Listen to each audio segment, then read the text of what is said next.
Hello, good morning, everyone. Good morning.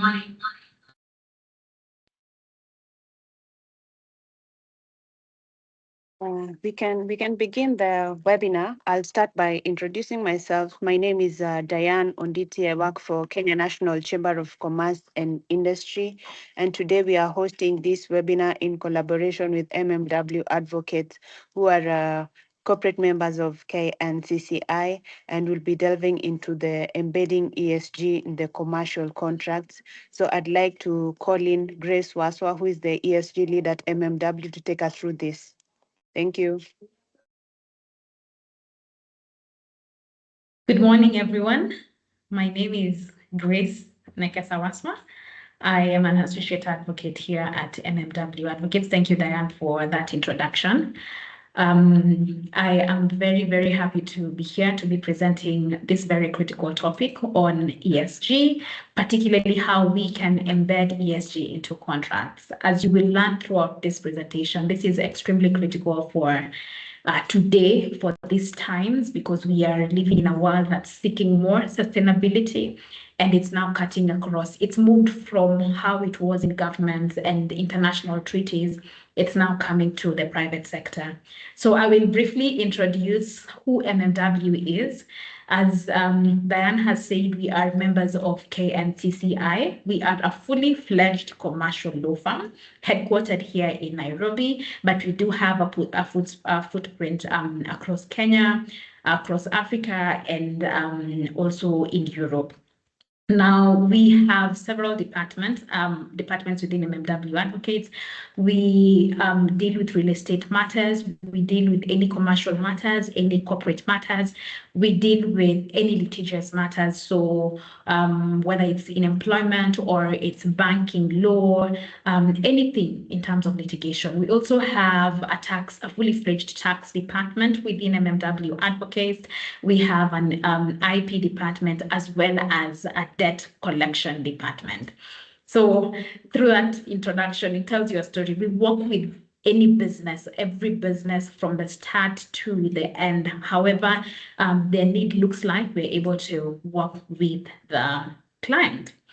Now, for this specific topic, we will be talking about ESG and commercial contracts. I'm sure you've heard about ESG, especially this year. The past years, ESG has gained a lot of prominence, meaning that there is so much conversation about ESG. And there's also been a lack of information about what ESG looks like and the practicability of integrating ESG into our everyday businesses, our everyday work. ESG has traditionally, actually, it started with financial institutions, and it was a way to make financial institutions invest properly, just invest properly and integrate sustainability into how they finance businesses.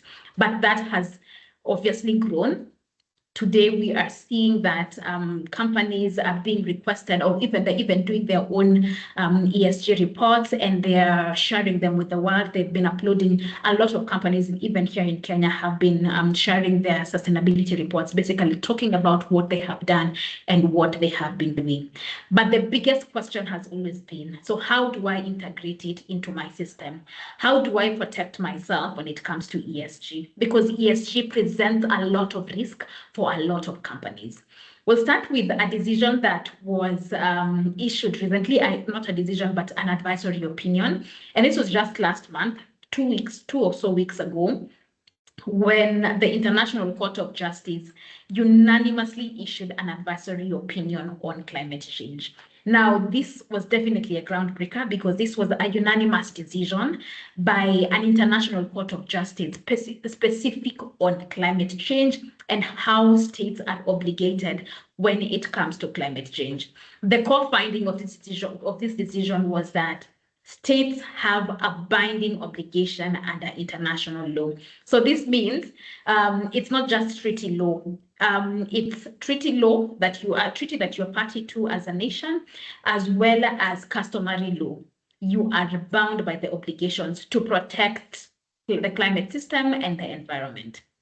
Now, if you read through that particular decision, you will learn that one of the elements that stood out was that states are now required to regulate emissions by private actors. This is where the commercial space comes in. So states have been given that obligation to regulate emissions by private actors, actions by private actors. So this would mean businesses. It would mean any corporate. Is a state, for example, is country Kenya looking at how these private actors are acting when it comes to reduction of emissions? And obviously, this creates a very strong expectation when it comes to ESG for businesses. It tells you that ESG has now moved from a nice to have kind of thing to a must have kind of thing, because the obligation placed on states means that if they do not regulate emissions by private actors, by the private industries, it means that they will face repercussions under international law. And of course, this then brings a bigger implication for contracts that we deal with day to day. There is a growing legal pressure to embed ESG into clauses, such that I am protecting my company, I am protecting any transaction that I am into, because if I have not spoken about how I'm handling or how this transaction will handle the environmental, social, and governance matters, it places me at a very high risk. So we'll be using an example throughout this conversation, and I want you to keep it at the back of your mind, because at the end of the presentation, what we'll be doing is now reflecting, based on this particular example, on how ESG and contracts work hand in hand. I want you to imagine of a company that you like buying clothes. We call that company A. This is a global fashion retailer. They have entered into a supply agreement, a very long-term supply agreement with a garment manufacturer in Southeast Asia. Now, basically, they are sourcing clothes from Southeast Asia. This company B, is doing the production. It's doing everything, and what company A is only doing is just getting the clothes and making the payments. They have done their contracts, and they have talked about everything that you think about in a contract. When you want to enter into a business, you think of, okay, what exactly do I want to tie myself into when it comes to this contract? I want obligations on delivery schedules. I want obligations on the quality of clothes that I'm getting as company A. I want obligations talked about when it comes to pricing. When am I supposed to be paid? So they have talked about every single thing you think about when it comes to business, or when it comes to a traditional contract. But what they have failed to include is things that affect third parties. So labor rights, environmental practices, ethical sourcing, anything that you can think about that can affect somebody through the process of production of these clothes. So 2 years later into the contract, they've been doing business very, very well. But 2 years into the contract, a journalist, say from CNN or BBC, an investigative journalist, investigates company B. Remember that company that was the one that's doing the production, the company in Asia, the one that's doing the production. This journalist comes and exposes company B.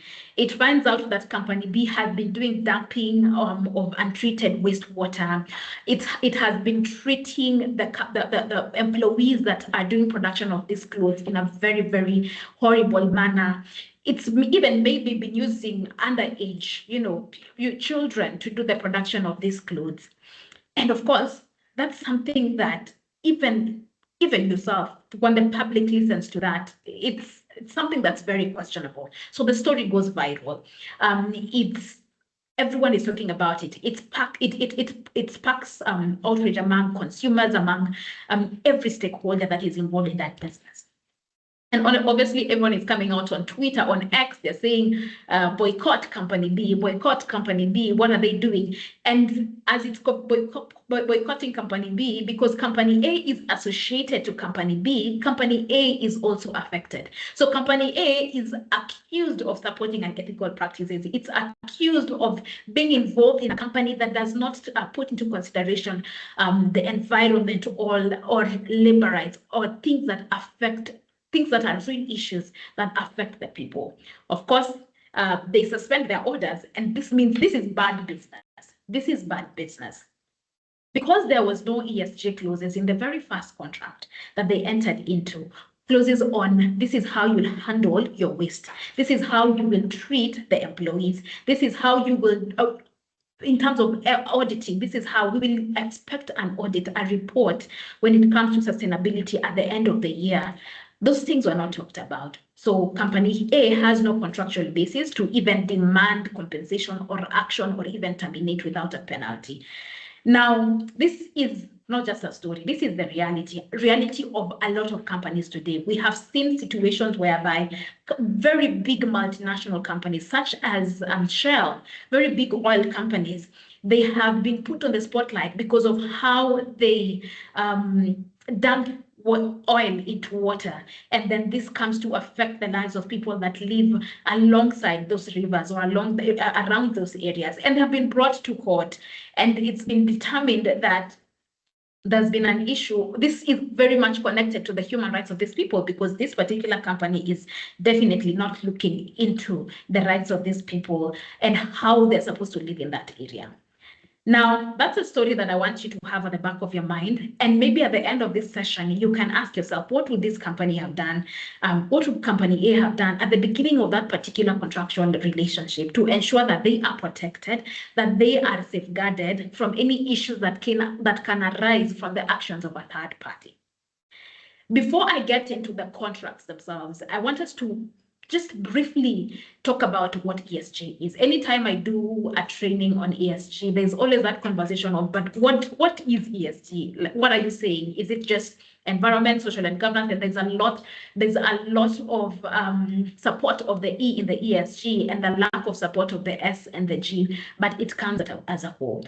So ESG stands for environmental, social, and governance. These are three pillars that support the aspect of ESG that stakeholders, and particularly the private sector, is supposed to report on. It's supposed to look internally and assess how their activities are affecting the environment, how their activities are affecting the social sector, and how they are running their governance within the company. So environment speaks on climate change, a conversation you have heard and you will continuously keep hearing, because climate change is here. Conversations on carbon emissions, I'm sure you've heard something about carbon markets. You've heard something about carbon credits, green building, deforestation, and all these things. The social aspect of ESG is human rights, modern slavery, the supply chain, bullying and harassment, data privacy, and even health and safety. When it comes to governance, it's risk mitigation, it's shareholder activism. Are you just dealing with the shareholder, or are you also dealing with the stakeholder? Are stakeholders invited to the table? Is it just what the board of directors want? Or is it more about what the environment around this company wants? Board independence, diversity, and even leadership. So that essentially is what ESG is all about. And ESG, as a matter of fact, for companies, is a tool that they can use to prevent a lot of risk in today's world. Because if you look at how business was done traditionally, it was more of how are we making money? We want to make money. We want to look at our P&L. A board would sit somewhere, look at how they've made money, assess how they want to make more money. But today, it's gone beyond the money that you make as a company. I like to say, bad boys and bad girls cannot do business with good boys and good girls. Good boys and good girls can only do business with good boys and good girls. So that level of, you can't say I'm making money, but I'm not going to look at these other aspects of the business or how it's affecting other people. You can't be good in one area and bad in another area. You have to be good so that you can relate with the good. So ESG again helps people or helps corporations understand their risk and mitigate their risk. Now, Again, on risk, because risk and contract management, risk and contracts really just go hand in hand. Previously, as I've stated, in the 1980s, it was just, you just comply, put it on paper, but in reality, it's not even happening. Yes, there's the environmental aspect, there's the health and safety aspect. In Kenya, you probably have heard of this, the OSHA and all those things, the safety of employees, the safety of people around you. So comply, don't get in trouble, basically just don't get in trouble.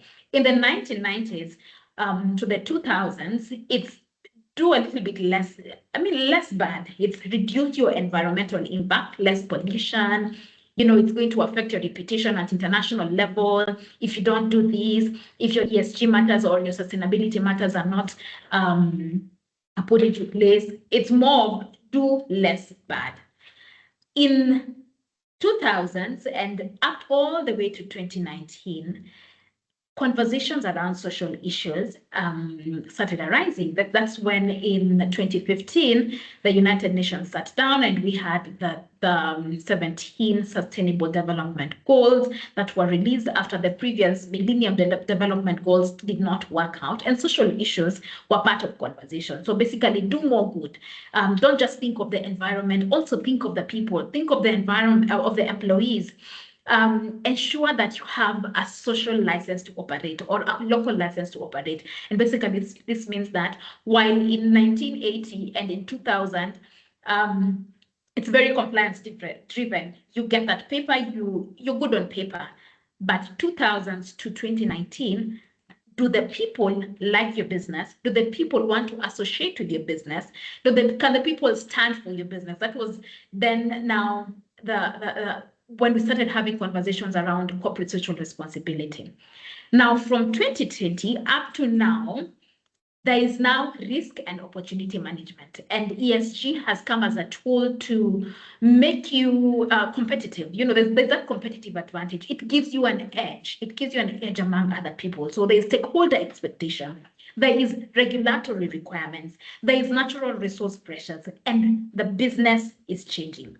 Business conditions are changing on the ground. As I said, good boys and girls will only do business with good boys and girls. Because if good boys and girls are not doing businesses with good boys and girls, it means that their businesses will be affected. So you will note that from the 1980s to 2019, how we were viewing risk management and ESG and sustainability is now accumulated in 2020 up to now. We were previously viewing it as compliance driven, just reduce a bit of environmental impact, engage a little bit on social issues. Now it's an addition of all that. The stakeholder is expecting something from your business.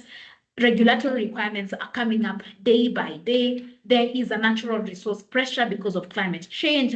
And again, the business is changing. Now, why must businesses have this conversation now? And why must we have this conversation when it comes to embedding ESG into our contracts? One, competitive edge. It definitely gives you a great competitive edge. It assists your business in gaining success. You will note that businesses that don't just focus on money, and let's exploit our people so that we can make more money, they don't do as good. And even if they have been hiding, in the years to come, 1-2 years to come, people will boycott those businesses. And I want you even to ask yourself, even when you were having the mandamanos here in Kenya, you saw a lot of people boycott businesses because some businesses were not supporting, were closing doors to other people that were protesting, right? So again, it gives you a competitive edge. People support businesses that support the issues of the people. It increases customer loyalty. If today a company that's selling, for example, pens, you find out that they have been doing things that affect the rights of people, that affect their employees, you'd easily move away from that company and boycott that company and move to a particular company that's actually looking at the issues of people. Improves financial performance. There has been a conversation around this. Research has also been done around this, that there is a deep correlation between your sustainability issues and how you handle your sustainability matters and your financial performance. And again, it's also sustainable. and it helps you even improve when it comes to your business operation. A particular thing that I'd also like to add is that a business that is compliant when it comes to ESG, it keeps you in the safe side of the law. The law is changing. We started by talking about the unanimous advisory opinion by the ICJ, and obviously this has triggered, and it will continue to trigger a lot of laws when it comes to sustainability and the private sector. So of course it keeps you on the safe side of the law. But now on the meat and the gist of why we're here, where contracts meet ESG, why this is such an important conversation for contracts. You remember that very, very first conversation we had. The example of company A, that the first contract was, it was best according to their standards. It was a traditional contract, everything that you'd think about, dispute resolution, obligations of the parties, quality of the clothes that are being brought in, timelines, payment, and all of that were included in that particular contract. Because again, we all know that a contract it's something that's binding. It allocates responsibility. It provides remedies if commitments are not met.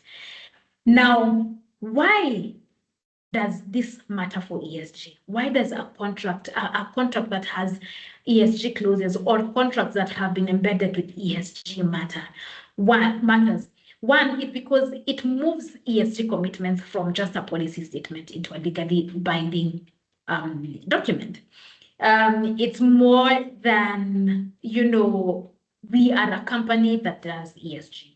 We are a company that has reduced their carbon footprint. It's more than those very nice to have policy statements. It moves from such commitments or such policy statements into something that's legally binding. Two, it's risk mitigation. It protects companies. So if company A had a contract that had incorporated ESG clauses, obviously they would have been protected from reputational damage or even operational disruptions. Three, it's a measure of accountability. One, it enables monitoring any kind of penalties or any dispute resolution where ESG standards are not met.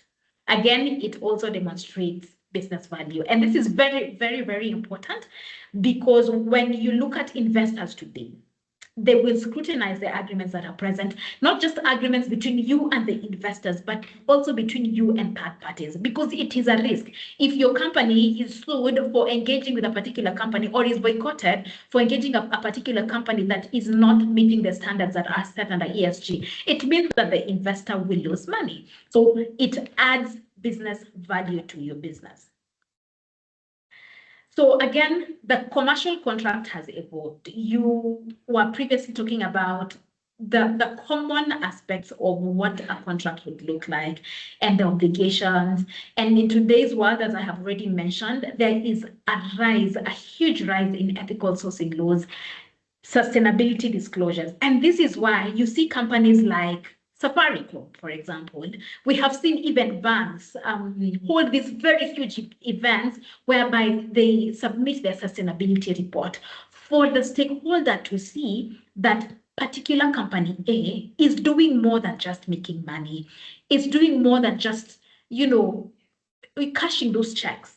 It's looking at how this affects people, how it's constantly affected people, how their activities are affecting people, and what they are doing to protect the environment and to protect the people. So this changes the entire landscape of a commercial contract. It changes it completely because of the public and digital, public scrutiny and digital public scrutiny. These days, anybody can go on the internet and say, particular company A has entered into a contract with particular company B. This is the contract. This is what they have been doing. This is how it's been affecting people. This is how it has consistently affected and changed the lives of people, whether in a positive way or in a negative way. The problem has consistently been that ESG promises are rarely enforceable. You will even see companies on their emails, writing that this particular email is reducing this particular carbon footprint, or this particular email is a reduction to something when it comes to climate change. But this is not enforceable. unless they are built into one thing that governs business and business conduct, it's basically going to be just business, just a promise, nothing changing, nothing happening. So that has been the problem for a very long time. Now, the question is, what does it mean to embed ESG in contracts? 1, environmental commitments. 2, social safeguards. And 3, governance and ethics. As I mentioned, ESG is not just the climate change conversation that you hear every day or the social conversation that you hear every day. It's a whole aspect that comes hand in hand with whatever practices that your company has. If you are to enter into a contract with a particular company, the very first things, if you want to embed sustainability into your contract, is looking at, is there an environmental enforceability clause? Is there a clause that speaks on labor laws? Is there a clause that speaks on ethics within the company? Is there a clause that touches on carbon footprints? If there is lack of that, especially if you are in an industry that emits a lot of carbon into the environment, then that's a very big picture. That's a big question mark, because why are you entering into a contract with a particular company that has not or is not willing to tie themselves down to say that we are going to do this when it comes to carbon footprints. We are going to do this when it comes to our ethics. Now, I want to give you an example of a company that you all know. And this is a company that terminated a manufacturing contract in Vietnam after an audit was done. So an audit was done, and it was revealed that the supplier to this particular company was using underage workers and unsafe factory conditions. So the S of ESG, when it comes to labor laws, was obviously violated. And you know what happens in a world that's very digitally and technologically integrated, like anything is on the internet? Once it's revealed to the public and it's spread and people will retweet it and retweet it and retweet it, obviously the company ends up losing a lot of money. So for this particular company, this particular breach led to a loss of a multi-million-dollar deal, a loss of even trust when it comes to the people that get their products. This is because at the beginning of the contract between themselves and the supplier, the same way it was with the company that I had given an example of, company A, that was sourcing clothes from a company in Southeast Asia, and in that contract talked about everything that you could think about, every single thing that you think about, except the things that matter today. If that conversation was had at the beginning and proper due diligence was done at the beginning, then particular company A could not have lost that particular contract. So an ESG clause then could look like you are a supplier, right? As a supplier that's supplying to my company, you must cut packaging waste, say, for example, 30% annually. 2, you must be able to allow your company to go through an audit such that you are able to come up with a sustainability report that we are able to verify through third-party verifiers that indeed you have done point A, B, and C when it comes to the environmental aspect of ESG. The ESG clauses should look like that. When it comes to the social aspect, that particular contractor must pay wages and ensure that there is no child labor. You'll realize that a lot of companies consistently engage and enter into contracts with different companies without doing that particular due diligence and tying down the company that they have entered into the contract with, without the knowledge that there's child labor that's happening, that this particular product that we are getting from particular company B, the mode of production and how it's been manufactured, there has been an involvement of child labor, or there has been an involvement of aspects or things that really do affect the lives of people. Clauses on governance could look like this particular company, this particular supplier must have implemented anti-bribery policies, for example. or even disclose their political contributions.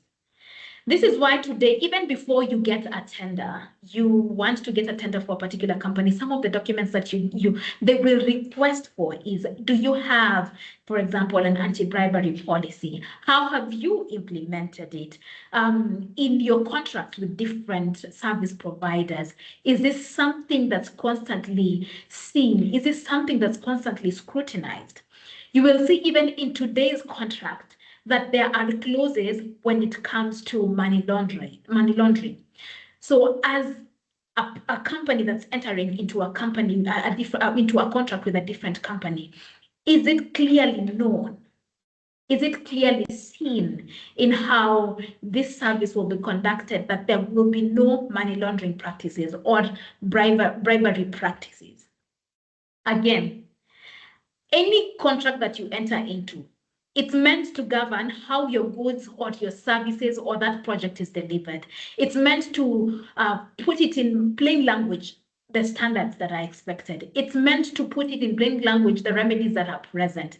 Whether it's a service contract or you are entering into a joint venture agreement with a different company, or you are entering into a distribution agreement with a different company, everything that is on that contract becomes legally binding. So why then would you exclude contracts that would greatly expose your company or expose you to risk? Clauses on the environment, clauses on the people that you're dealing with, and governance clauses. Why then would you exclude such clauses? Now, I put a focus on a specific industry because this is an industry that is very ESG sensitive. For lack of a better word, yes, ESG sensitive. One, because the energy and extractives industry, it really touches into the E, and especially the E and the S. The S, that's the labor. The E, that's the environment. This is energy, this is extractives. They obviously have a very high carbon footprint and a lot of pollution risks. They have a great impact on the community. That is why you see that even today, if an organization like Kura would want to build a road, they would have to engage the community around. Where that road will pass, they will have to engage the community. They'll have to sit with the community and get that social license to operate. So this is an industry that has a lot of social impact on local communities and indigenous rights. It has a lot of governance risks, especially when it comes to corruption. For companies that are, for example, in the energy or extractive industries, a clause that would be specific to you or a clause that you wouldn't want to miss in your contracts is clauses on your carbon footprint, clauses on social impact, clauses on governance risks. So for example, if you are entering into a contract with a supplier of raw materials or something that you are building, it will be prudent that in that particular contract, it is extremely clear that that particular company is aware of its carbon footprint and has taken the necessary steps to ensure that they are dealing with that carbon footprint.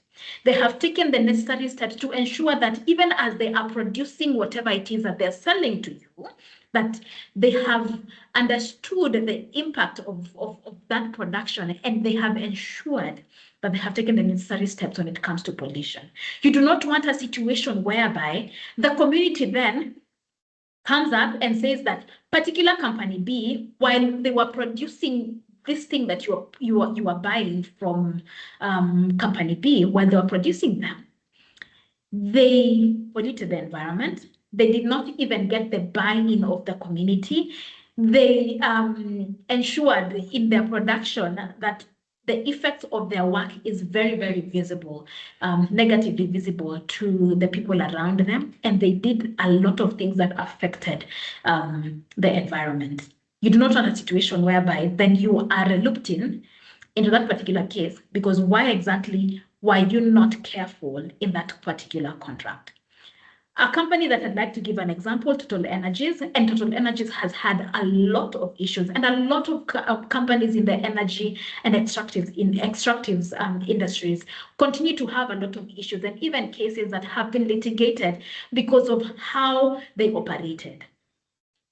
So for Total Energies, they had a situation whereby they had project contracts which included local content requirements, they included environmental monitoring obligations, and they continue to include resettlement commitments.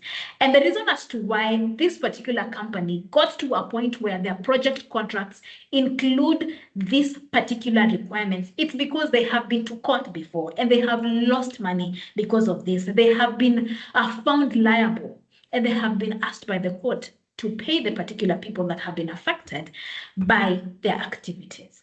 So if you are in the energy and extractive industry, this is a very ESG sensitive area. Now, this is not just about the energy and extractive industry. For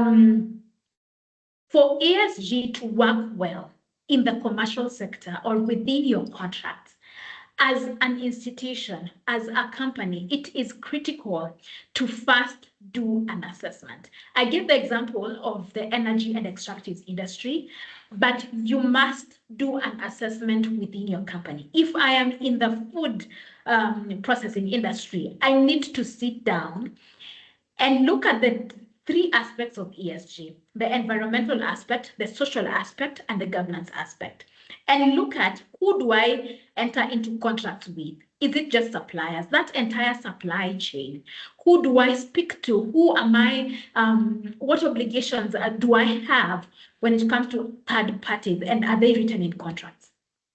And after you have done a proper assessment, which is something that we call the materiality test, the materiality assessment. You have done a materiality assessment and have understood ESG as per your needs, because you will realize what happens in the energy industry or in the extractive industry is totally different from what will happen in another industry. So after you have done that materiality assessment and have seen that within my industry, these are the risk areas, these specific areas are the ones that have very high red flags.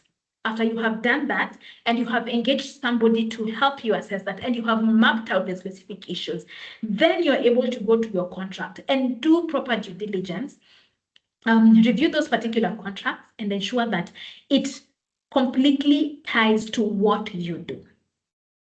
You do not want to have a contract that introduces a clause or an E clause, for example, that doesn't touch to what the third party is doing or what you're doing in your company. That is why ESG is something that is so specific to an industry. For the banking industries, this is what you're supposed to do. For food processing, these are the risk areas. These are the physical risk areas. These are maybe the transition risk areas that are relevant. So again, this is not just specific to energy and extractive industries. The point I am trying to pass across is it's critically important that you first assess and map out issues within your area so that even as clauses are being drafted in a contract, you have aligned to what exactly you do. I'm sure this is something that you've heard before when it comes to the legal context of ESG. This is something that has it's upcoming, it's there. We've had soft law before, but we've also had existing laws that talk about, for example, our Employment Act. They talk about labor laws, they enforce social standards, and they've also actually even had a guidance for listed companies when it comes to reporting and on ESG. So that has been there, and that is, it keeps coming up. We've had recently, actually earlier this year, the EU released stringent regulatory approaches, meaning that if I'm exporting or importing, I'm doing business with a company in EU, because of the very strict regulations that are within the EU, as a company in Kenya, I need to be aware that my contracts will be scrutinized. That before a company within the EU region comes to me and says, we want to do business with you, or we want to invest in your business, They will have done thorough due diligence. Thorough due diligence, not just with what is happening within my company, but also with what I do within my company and third parties. Because again, that is a risk, not just a risk for your company, but also a risk for the EU region. Wider Africa, South Africa has been at the forefront of ESG. Kenya is also at a very, very critical stage when it comes to ESG. From when we amended our Climate Change Act, so it was Climate Change 2016, and then it was amended 2024. From that time to now, regulations as to green finance for the financial industry, to upcoming regulations when it comes to reporting, and to even the trend that we keep seeing in the corporate sector on reporting. It tells you that this is the time for you to start reviewing those particular contracts that you have or those particular policies that you have, because as we keep moving forward and as the law keeps developing, it means that the laws will be stricter. Now, I've talked to you about the what, the how, but I want to really emphasize on how you can input your sustainability risk management strategies, because it starts with understanding that this is a risk. It starts with understanding that I know ESG, for some reason, for some people, it's a nice to have, but it is and should be a must to have for the commercial sector. I talked about conducting a double materiality test. So basically, this means looking and assessing internally and really just mapping out what you deal with as a company before engaging a sustainability lawyer or any other lawyer to help you review and assess the contracts that you normally have. You must start with that double materiality assessment. Secondly, doing a stakeholder engagement and mapping. I mentioned something at the beginning that we have moved from just compliance or the shareholder, the shareholder is given the first priority to what does the stakeholder say? Because a stakeholder is anything that comes into contact that is affected with your products or with your business, be it the government or even the what are they called? Journalists, anybody that is affected or that can get in touch with your business and can contribute whether positively or negatively to your business. You need to think about that. So the very second stage after you have done that materiality assessment is conduct a deep stakeholder mapping and engagement. Who is affected by your business? How are they affected by your business? At what stage? The people that are affected by your business firsthand. Say, for example, your employees. They are in the company. They obviously work probably long hours to ensure that your company makes money. They are the first people that are affected by your business. But how are they affected?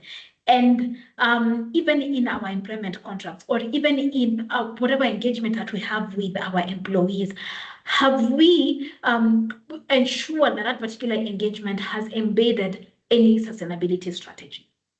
After you have done that stakeholder mapping, it's integrating it into strategic planning.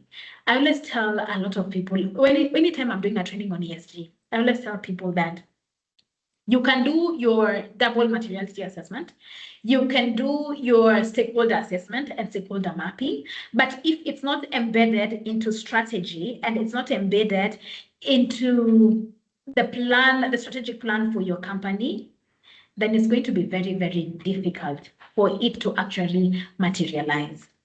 If you also do not get the buy-in of senior management to start looking at how we can do the things differently or how your company can do things differently, it's going to be extremely difficult. Because again, as I keep saying, ESG has previously been a nice to have. Now it's a must to have. After you have done all that, you get into the due diligence process.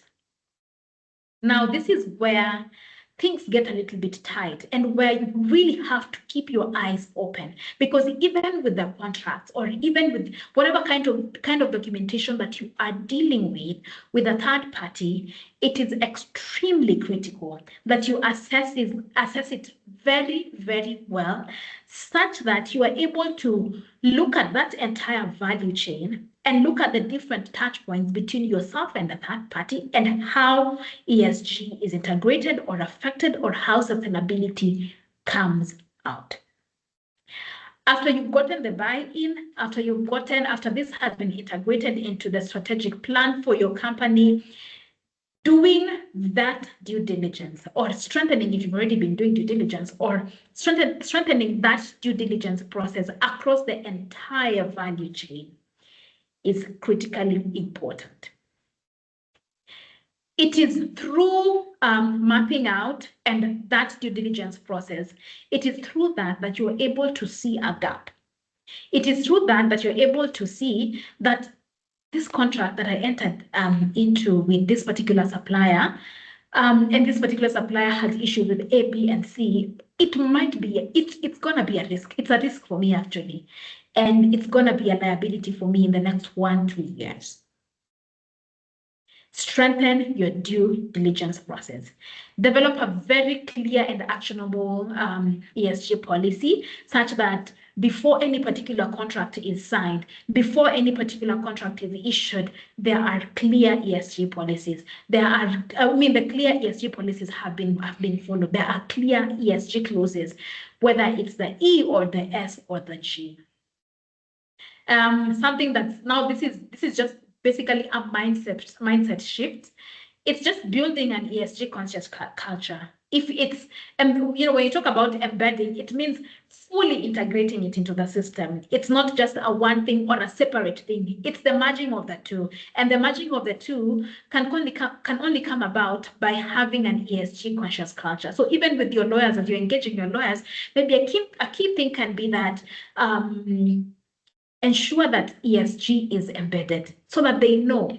Lawyers in your panel know that in your contracts, ESG has to be embedded. In your agreements, ESG has to be embedded. In the drafting of the policies, ESG has to be embedded. There are several templates online. There are different organizations that have been coming up with different clauses that can be integrated or can be adopted. I know of the International Bar Association for lawyers. If you've not joined the International Bar Association, it's a good time to actually join the International Bar Association because it constantly comes up with clauses of how, clauses that we can use to integrate in contracts or in agreements and even policies. Secondly, train. ESG, it's a conversation that we keep having, but you'll find out that a lot of people still don't get it. Train, collaborate, train, collaborate, train, collaborate. After you've done your double materiality assessment and your company is aware of the things that the touch points of your company, train about them and collaborate and ensure that everybody understands that. Engage stakeholders. I know this I already talked about. Constantly review the sustainability laws, because climate change, for example, is something that keeps, laws that keep coming up, regulations that keep coming up. It's very, very important that you constantly review and you constantly update. That brings me to the very last slide of this presentation. And I'd just like to challenge you to start viewing ESG as something that's normal for running your business, as something that's extremely critical when it comes to the success, not just any success, but the financial success of any business. For you to succeed in today's world, ESG has to be embedded into your practices. ESG has to be embedded into every single thing that you do. It requires that you have foresight. It requires that you do deeper due diligence, not just internally, but externally. It requires that you assess the kind of engagement you have between yourself and third parties. Because to survive in this world that calls for the social license to operate, it's very, very critical that you look beyond what you're making in the company and look outside what's happening, what's in your supply chain, what's in that value chain. Because when all this is done and it's done well, it becomes very transformative and it's obviously going to be very, very profitable for your business. I say I have 5 minutes left because this was to be a 1-hour session. But if you have any questions, please feel free to drop them in the chat box, and I will address them as we finalize.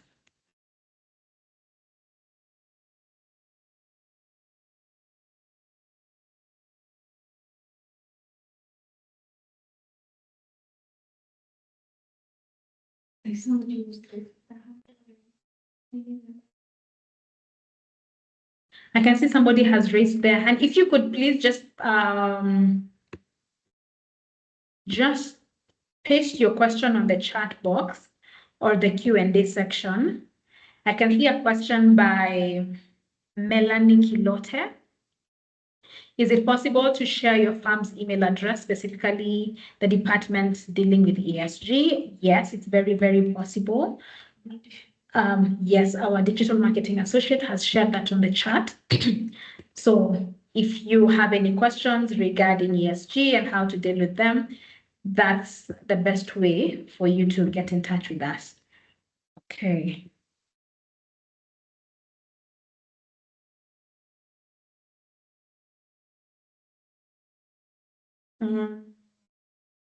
Melanie says she couldn't hear. I don't know if she's been able to hear the presentation, but we will share the slides. Okay, maybe we can unmute a few of you. I see Mkala, so that you can ask your question. So your mic will be enabled. Please do ask your question.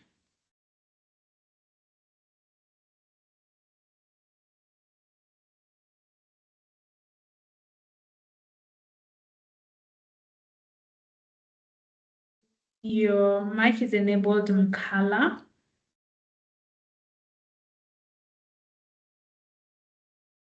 Right, I think we can move on to Cephas. Cephas has also raised his hand.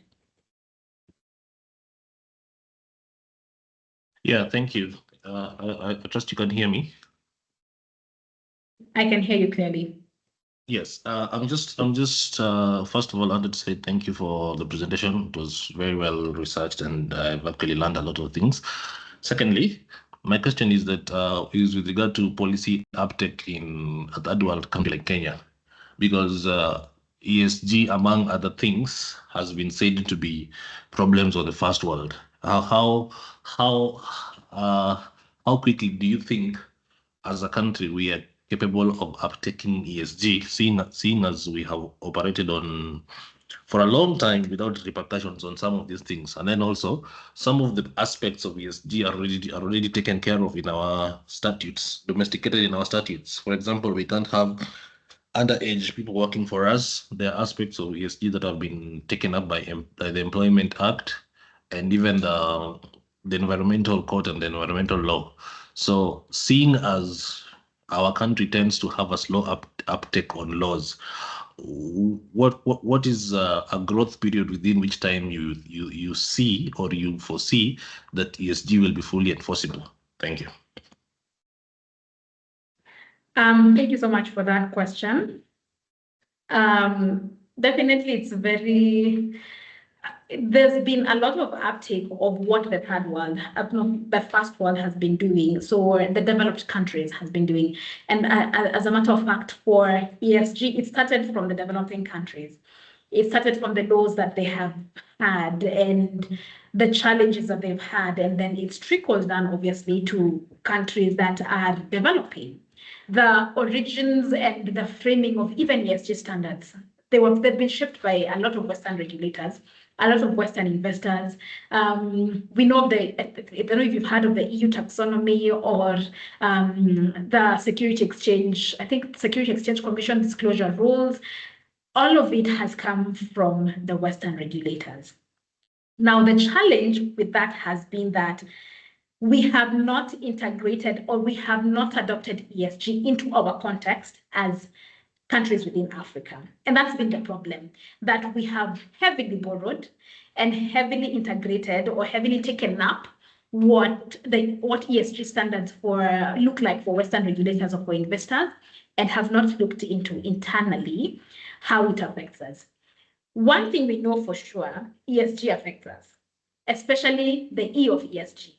The climate change aspect greatly affects us. We are not the ones that are the greatest emitters. As a matter of fact, Africa has the least of emitters, but the Western world is emitting very, it's releasing a lot of carbon, greenhouse gases into the environment, but we are greatly affected. So ESG then comes to affect us. The challenge, again, is that we have assumed that high regulatory capacity that has been in the Western world applies to us. Do I think that we will get there? I think that yes, we are almost there. We have regulations, we have employment regulations, but we have not had reporting regulations. We have not had regulations that specifically touch into how we deal with our carbon. We have not had regulations that make companies liable, because what we've had is a bit of soft law, soft policy. There's a bit of bits and pieces. There's something here, there's something there, there's something here, there's something there. Will we get to a place where, as countries in Africa or as developing countries, we have integrated ESG, not according to the standards that have been set by Western regulators, but according to how it applies to us? Maybe in the next 5-10 years, I don't know, because now we are largely relying on, and really just heavily relying on whatever the EU taxonomy. Even if you look at our green financing taxonomy, it was developed by one of the partners was the EU, not looking at the context of how it applies to us as a country. So there's definitely a big challenge there. Our laws are there, but laws as to sustainability reporting frameworks, that's heavily borrowed by the EU taxonomy and a lot of the TCFD regulations that are Western borrowed. I hope that we can get to a place where we have adopted laws that are specific and are framed to our particular compliance burden. I hope I've answered your question. Yes, you have. Thank you. Franklin, maybe we can unmute Franklin too. Franklin, you're now unmuted. You're enabled to, yeah. Thank you for the good presentation. I'm wondering whether now that ESG trusts us not to just care about the parties involved in a contract, could it be an exception to the doctrine of privity of contract as we know it in contract law? Thank you. Thank you so much for that question. Definitely the aspect of privity is critical. Because again, if I enter into a contract if a contract is between I, Grace, and you, Franklin, the terms and obligations and whatever it is that we have agreed to is specific to us. But ESG clauses and third parties, it's not to say that we want a third party to enforce an obligation for a particular contract that they're not party to. That's not the conversation. The conversation is, if as company A or as Grace, I am, say for example, I have a company that sells bottles, and because I can't produce the bottles or I can't manufacture the bottles, I get a third party who is going to then bring the bottles for me. So they do the manufacturing, and we see that a lot in Kenya. A lot of businesses where, because in Kenya they're unable to produce, they engage a company in China that is able to produce at large scale, and then they're going to send it over to us. Now, I have engaged this particular company, right? But I have not done proper due diligence to understand the manufacturing process. I've not done proper due diligence to understand how they manage their waste in terms of production. I have not done proper due diligence to understand even the kind of the material that they use. Now, imagine they are using a product, say for example, to come up with, say, this particular water bottles that they have sold to me, right? And I'm selling it to a third party.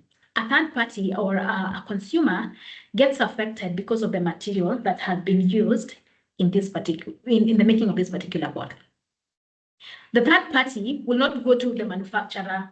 They'll come to me. You sold me. I sold the bottle.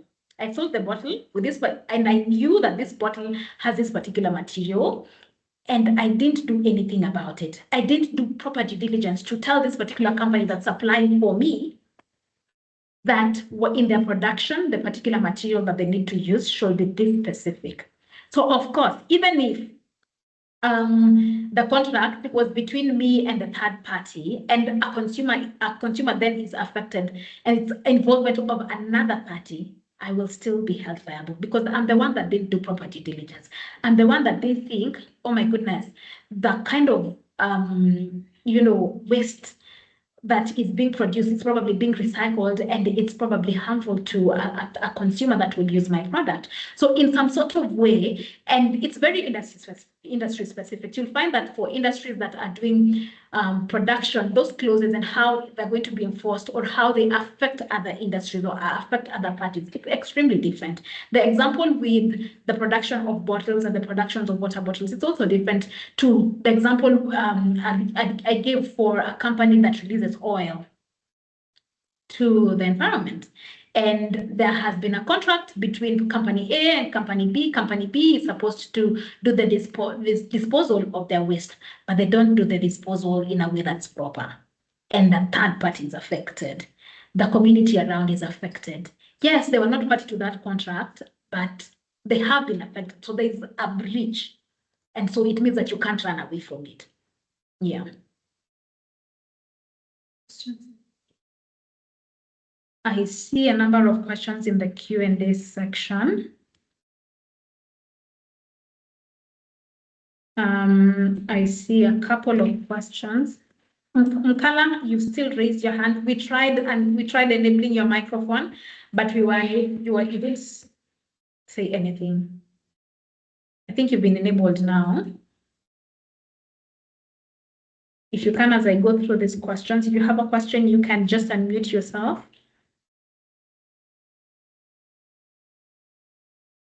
Okay, so fine. I think I'll just proceed with the question from Kiarie Kimani. So Kiarie Kimani, you've asked, is ESG reporting mandatory? Is ESG reporting mandatory for companies that are unlisted on the Nairobi Security Exchange? Now, this is where I was talking about how we've had a lot of issues with soft law. So yes, there is an invitation, I'd like to call it, an invitation for unlisted companies to report. But it is not mandatory. ESG reporting is not mandatory for unlisted companies in Kenya. The ESG disclosure guidance that I think was issued by NSC in partnership with the CMA, it applies specifically for listed companies on the stock exchange. So you have been invited, unlisted companies have been invited. They're constantly encouraged to, and we have seen them adopt ESG practices voluntarily, but it is not mandatory. That is where we have a gap in our laws. If we had a particular law that speaks to mandatory, like if you are a company, whatever kind of company in Kenya, operating in Kenya, even a foreign company operating in Kenya, you are supposed to report on your ESG practices. That would help us a lot, but unfortunately, I think that's still being developed. There has been conversations around development of reporting standards for ESG. So maybe in the near future, probably even before the end of the year or early next year, we will see a difference when it comes to that. There's another question by Dan Khan, and your question is, in the upcoming carbon registry by the Ministry of Environment, what legal compliance requirements are required of SMEs? So these are the carbon markets regulations. First, I think I can walk you through how we've gotten to where we are right now. I talked about the amendment of the Climate Change Act, and that amendment of the Climate Change Act led to the gazettement of the Climate Change Regulations 2024. And under the gazetted Climate Change Regulations, what we had was the introduction of a national carbon registry, which is critically important because a registry then it's a digital platform. say, for example, a digital, you know how you have registries for companies or for titles or for, it's basically a place whereby you are able to manage and track carbon credits to avoid situations such as double counting or even just greenwashing. So we currently have the draft regulations that were released for public comment, I think in June. I think early June, there was a consultation period. I think currently we are, the consultation period lasted for around 28 days.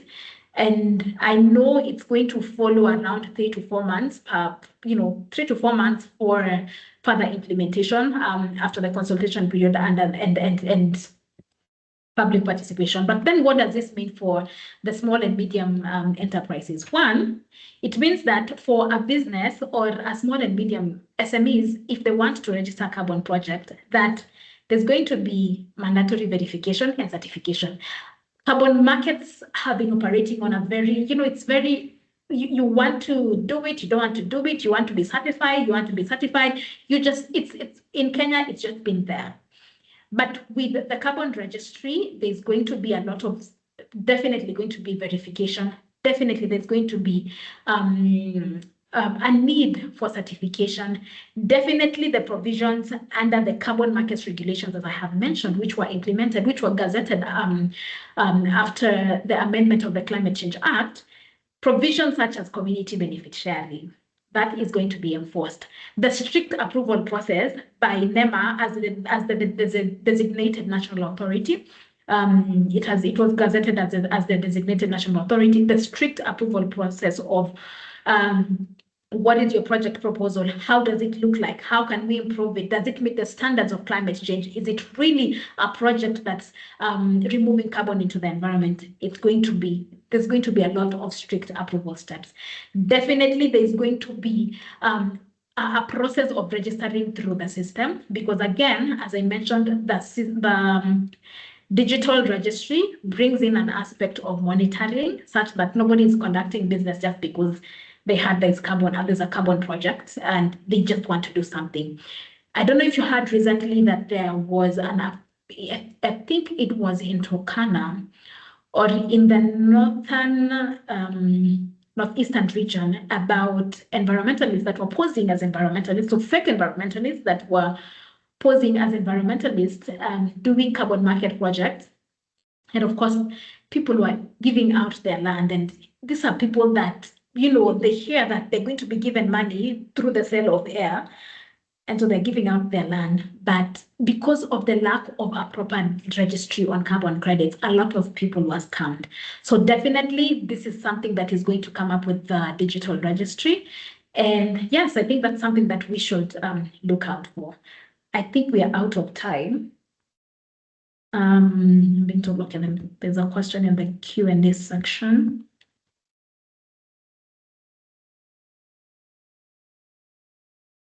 So Jacinta, how should I approach a dispute involving a contract that lacks ESG provisions, especially when the affected party initially consented to all terms and clauses despite not being privy to its development? Let me read that out again. How do I approach a dispute involving a contract that lacks ESG provisions, especially when the affected party initially consented to all terms and clauses, despite not being privy to its development? Thank you very much for that question. It's a very, very important question. Consent and privity definitely brings two critical aspects when it comes to ESG conversations. One, consent is given at signing. If the party signed the contract, even if they were not involved in the drafting, they just signed. They're generally bound by its terms unless they can prove any vitiating factors, say, for example, fraud or duress or mistake or whatever, those things that we learned, and due influence and all that.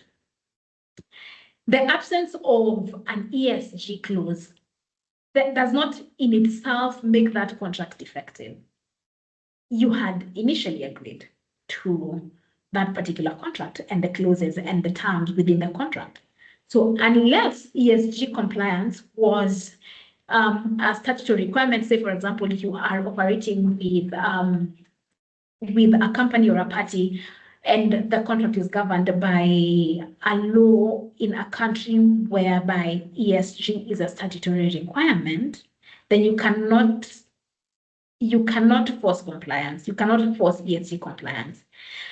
If the party is affected, if the affected party is not a contracting party, they generally cannot sue to enforce ESG obligations unless there is a statutory basis or the contract has expressly granted them rights, or as we have seen actually, a lot of them are suing through, they're saying that their human rights have been breached. In Kenya, I think there was a case in the coast, but internationally we have seen a lot of cases, especially against this oil and extractive industries, that this is a direct breach to their human rights. Yes, these are not clauses that are in the contracts, but we have been affected by this. And so it generally affects our well-being. It affects our rights as human beings. So depending, I think it's also very dependent on the jurisdiction. If in Kenya, sorry, if the contract is silent on ESG, relevant laws can impose the obligations. So we know of the environmental impact assessment test that are normally done. That is a law. That is something that's in the law. That one can impose a particular obligation. The EMCA can actually enforce that if a project was done without the proper environmental impact assessment test. That can, that law can impose that particular obligation. And I think also under common law, there are, different aspects that touch to it. Say frustration, if performing the contract without ESG measures then breaches the law, that can also alter enforceability. We are largely operating on soft law and reputational leverage. So again, I think we have a way to go, a long way to go when it comes to statutory requirements, because then that helps us enforce particular obligations. But with laws that are present, you can still use them to enforce your obligations. Somebody has asked, can we get slides via email? Yes, you definitely can get the slides via email. Somebody has also asked how to conduct a double materiality assessment. So this is a very long process, but I will try to give it to you or to share it in a very, very simple manner. You can always reach out to me. We'll share our details, reach out to me, and you can have a discussion of conducting a double materiality test. So I mentioned that ESG aspects are very industry specific. You will look at what applies to the energy sector and what applies to the food processing sector. It's probably very different. And the reason as to why this is called a double materiality test, it's because it's a two-lens approach. So it's assessing what's material, what's so important enough to disclose or to act on as a company. It's looking at the financial materiality. So basically meaning how ESG issues will affect your company's financial performance and resilience. So the outside-in perspective, and then the impact materiality, because I've said it's a two-lens approach, how our company's operations, how our products, how we draft our contracts, how our services impact the outside. So double materiality, again, two lens, outside in, inside out perspective. It starts by mapping out the issues. It starts by defining the scope. What are our boundaries? What do we have subsidiaries? How does our supply chain look like? Is this test for internal risk management or it's for investor reporting? Are we defining this for 1 year, 2 years? Is it mid-term, short-term, medium term, or is it long-term? And then identifying ESG topics. There are so many, actually, I think there are around 5 standards that you can borrow from, as simple as even just looking at standards that have been established by the United Nations Sustainable Development Goals, standards that have been established by the Global Reporting Initiative, all these standards, and there are also sector-specific ESG standards that have also been that have been issued. You also look at the laws. Look at what does the law say about climate? What does the law say about labor? What does the law say about the environment? Gather data, involve stakeholders. We talked about the social license to operate. For outside in kind of conversation, you're reviewing your financial statements, you're reviewing your investor reports, for example. You are interviewing your CFOs, your risk managers, or your departmental heads, and gathering data from them. And then you're modeling a climate scenario that would, that affects or that would look like can affect your company. For the inside out, that is the impact materiality. You're looking at the entire value chain, from your suppliers to the affected communities, to the employees, to literally any single person that gets in touch with you or that is affected by your product. And then you move to assessing each topic. But after you have gathered data, you are assessing each particular topic so that you now know how to curate solutions for the specific topic. The best way to approach it is by involving people that are affected by your business, being very open to conversation and having a very, very honest conversation that ESG is here and we have been overlooking the impact for our business to outside people. Again, it's a very long process, and if you'd want more on ESG and the double materiality process, email me. I think Virginia has shared our email on the chat. You can always reach out to me and we can have a conversation on that. Unfortunately, we need to conclude. We have gone way above the scheduled time, but we have shared our contact details. I'm just going to put on the chat my email address so that you can reach out to me if you have any question. You can also reach out to me on LinkedIn and we can have a discussion or conversation around ESG. I'd like to also inform you that we have an ESG newsletter. I'm being reminded that we have an ESG newsletter. If you'd like to sign up, we will once we send this recording to you and the slides, we will share our link for you to sign up for our ESG newsletter, and you can be getting any updates when it comes to ESG. Thank you very, very much for sticking with me for this entire time. This has been a very fruitful conversation. I don't know if Diane is still in the room. Diane? Yes, I'm here. Yes, I'd like now to hand it over to you, Diane, to take it over. But thank you so much for participating, and I will be available to answer your questions through the email or through my LinkedIn. Thank you. Thank you so much, Grace. I'd like to take this opportunity to appreciate everyone who took their time to attend this webinar. We'll definitely share the slides via email for ease of follow-up. Thank you very much.